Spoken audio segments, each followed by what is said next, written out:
যে লোকদের জীবনে এই গ্রেস অনুগ্রহ বহুত ইম্পর্টেন্ট আছে। আজ কোনো পরিবার নেশাতে ডুবে আছে, তাদের জীবনে ঈশ্বরের অনুগ্রহ দরকার আছে। কোনো ব্যক্তি রোগেতে ডুবে আছে, তার জীবনে ঈশ্বরের অনুগ্রহ দয়া দরকার আছে। কোনো ব্যক্তি আত্মাতে বাড়তে চাইছে নেক্সট লেভেলে, তার জীবনে ঈশ্বরের অনুগ্রহ দরকার আছে, গ্রেস দরকার আছে। ঈশ্বরের গ্রেস বিনা, ঈশ্বরের তাকত, ডিভাইন তাকত বিনা আপনি আগে বাড়তে পারবেন না কোনোদিন। কিন্তু মনুষ্য কোনো টাইমে আমরা বেশি বুদ্ধিমান হয়ে যায়, আমরা ভাবি আমার নিজস্ব ট্যালেন্টে সব কিছু হচ্ছে।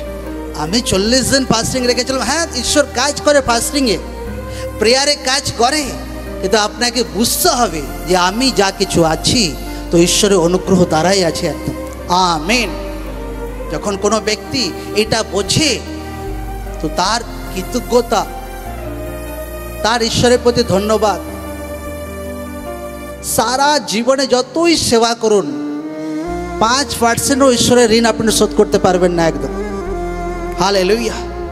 সারা জীবনে দিন রাত প্রার্থনা করুন, দিন রাত সেবা করুন, দিন রাত সুসমাচার দিন, কিন্তু ঈশ্বর যে আপনার জীবনে দয়া করেছে, ঈশ্বর যে আপনার জীবনে কৃপা করেছে, সারা জীবন যদি আপনি সেবা করেন তার 5%ও শোধ করতে পারবেন না। ঈশ্বর এত আপনার জীবনে বড় কাজকে করেছে। আজ কত ব্যক্তি নিজের জীবনে অপমানকে দেখেছে, তারা ঈশ্বরের অনুগ্রহ দ্বারা তারা সম্মানকে দেখতে পাচ্ছে।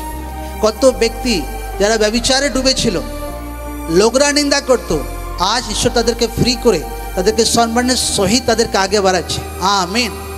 কত ব্যক্তি লোকরা তাদেরকে মাতাল মাতাল মাতাল মাতাল একদম, আজ সেই ব্যক্তি নেশা থেকে ফ্রি হয়ে ঈশ্বরের গ্রেস দ্বারা আগে বাড়ছে একদম। Amen amen. এই গ্রেস, এই অনুগ্রহ, এই দয়ার কথা যীশু খ্রিস্ট বলছে।